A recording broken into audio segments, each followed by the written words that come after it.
ইউনূস সাহেব, আপনি পশ্চিমা ধ্যান ধারণা ধারণ করেন আমরা জানি, কিন্তু আমরা জাতির কল্যাণে জাতি ধর্ম বর্ণ নির্বিশেষে আমরা আপনাকে নেতা বানিয়েছি।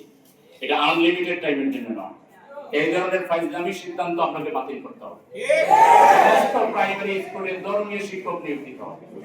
গানের শিক্ষক যে গান শিখতে চায় সে প্রাইভেটলি শিখবে, গান শিখে আমাদের জন্য ফরজ না। গানের শিক্ষক আমাদের আছে, আমরা শিশু থেকে বৃদ্ধ পর্যন্ত সবাইকে গান শিখাই। আপনার ওখানে লোক পাঠিয়ে দিন, আমরা শিখিয়ে দিই। ঠিক আছে কিনা? আরেকটা কথা, আগামী 28 তারিখ 2006 সালের 28 অক্টোবর তোমরা জানো ঢাকার রাজপথে লগি বইটা দিয়ে মানুষ হত্যা শুধু করা হয়নি, মরে যাওয়া মানুষের উপরে লাশের উপরে নৃত্য করা হয়েছে।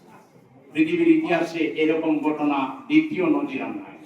সেদিন বাংলার আকাশ কেঁদেছিল, বাতাস কেঁদেছিল, মানুষ কেঁদেছিল, হাহাকার করেছিল এই নৈরাজ্য থেকে, আইনের প্রতি বৃদ্ধাঙ্গুলি থেকে। সেদিন নীরবে চোখের পানি ফেলে মানুষ বদদোয়া করেছে।